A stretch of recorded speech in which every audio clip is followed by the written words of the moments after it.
The Decemberists, congratulations and welcome to the Oregon Music Hall of Fame. You've been awarded Artist of the Year and Album of the Year in 2011, but now you go in as one of the artists of all time. Yeah. With us, we have Jenny Conlee and Chris Funk. What does that mean to you, Jenny? Means a lot, coming from you, Iris. I'm a big fan of Iris from her DJ years at KGON, my favorite station growing up. Just have to give that on the camera. Means a lot. I grew up here in Oregon, and I feel like we've traveled all the back alleys and all those old venues, and we made it for 22 years now, and I'm so happy to be recognized for that. Chris, what does it mean to you?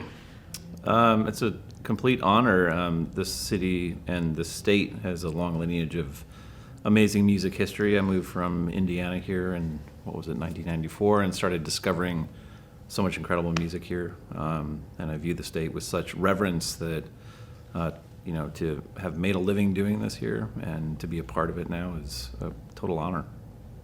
Jenny, you play keyboards, accordion. My husband plays accordion. Marty Party is my husband. Are you serious? I'm serious. Wow. Oh my And he plays God, accordion. Awesome. So anyway, I have mad respect for that and love for you because of that. And you also appeared on Portlandia. Yes. Yeah, that was just a happenstance. I'd only met Carrie Brownstein once, but I really think it's because back when we first got, iPhones, there was a filter of me that you could make a person into a unicorn, and so that was my Facebook profile or MySpace or whatever it was then.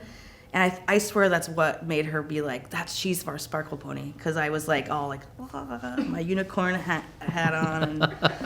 But I felt really lucky to be able to do that. That's so much fun.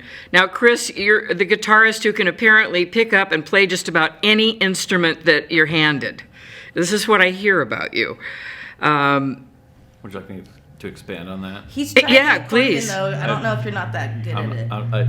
Thank you, and I'm not that good on it. To confirm your suspicions, You're fine. It began with our second record deal with an album called Picaresque that we actually had. I think I had $400 in the bank, and I bought a banjo. So let me tell you, kids, if you just have a little bit of money and just have the will, you can play whatever you want. I love that. Yeah. Yeah, why not? Pick it up and try. Yeah. Leon Russell used to do that in sessions. They'd say they needed an oboe, and he'd say, hang on a second, let me figure this out. Yeah, fake it till you make it. So is that you? Is that kind of what you do? I'm not Leon Russell. I'm a huge fan of Leon Russell, so I think whatever serves the song, Cool.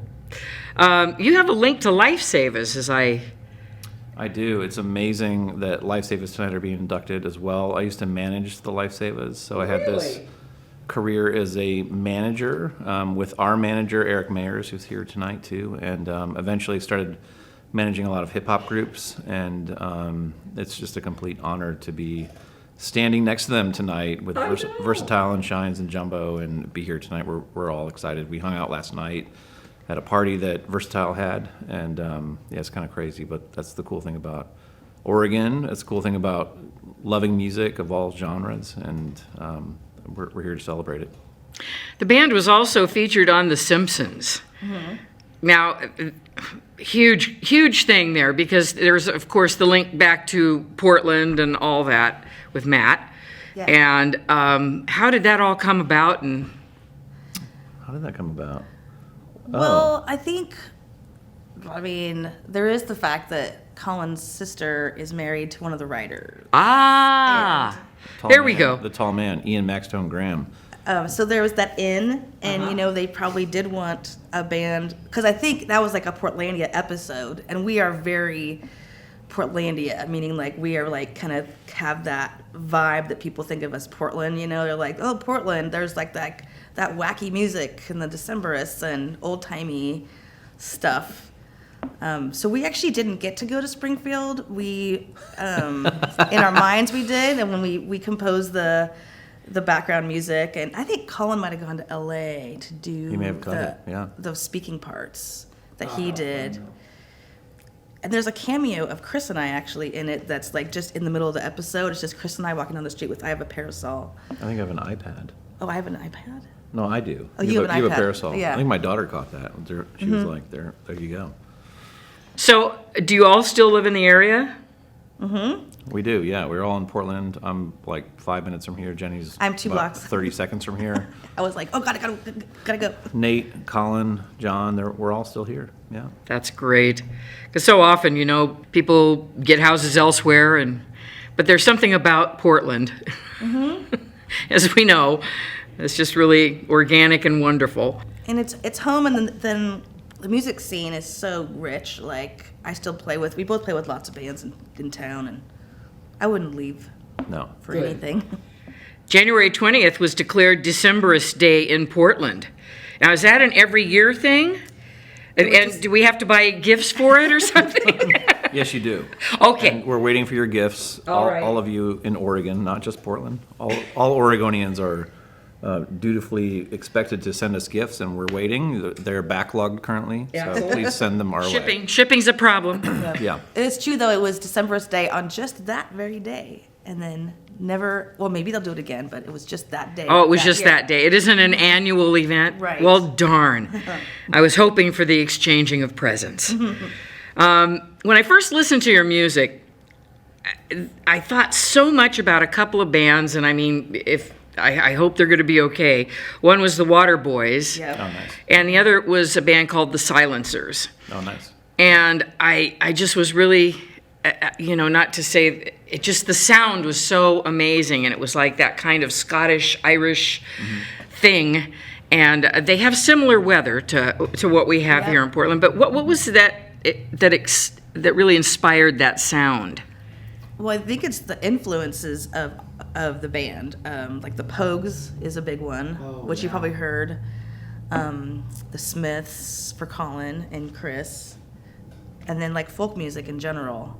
And then there's the classic rock, like Colin grew up listening to Marshall Tucker Band and the Eagles. And I think the Waterboys, that group in particular, is kind of this period of where indie rock met, in particular in England, where acoustic guitars started to appear, and people were trading in their electric guitars for acoustic instruments. So that was inspirational. And like REM, right? They had a mandolin that was like one of the largest songs ever. So to see folk instruments being used in commercial rock was an inspiration.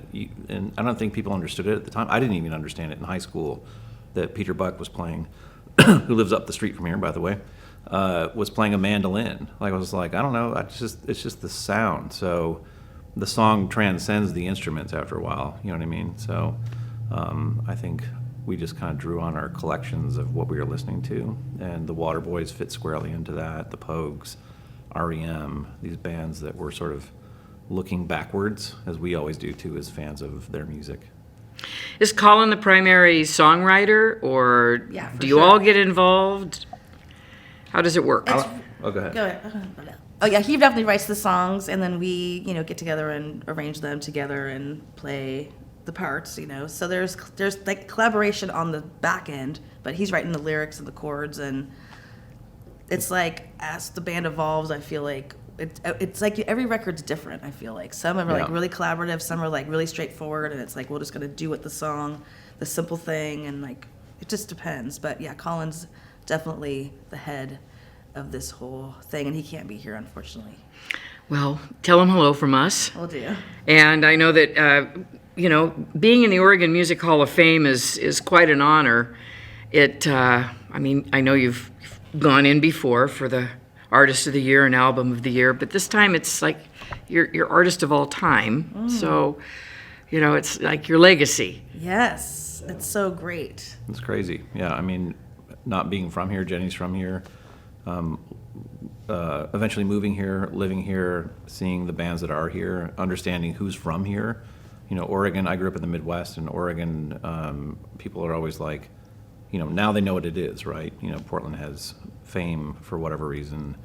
But at the time, people thought it was Seattle, Washington, right? And like everywhere in the United States, there's always great musicians under rocks, So we're honored to be a part of something where the stones are unturned, and we get to be a part of that link in the lineage. Well, you're certainly a big deal in Oregon, and we're so proud of you. Thank you. And I'm just, I'm thrilled to be able to meet both of you. Jenny, Chris, thank you for coming, and thank you for talking with us, and Thank you. have a you. wonderful time tonight. Thank you. Okay, We're gonna thanks party. so much. Yeah.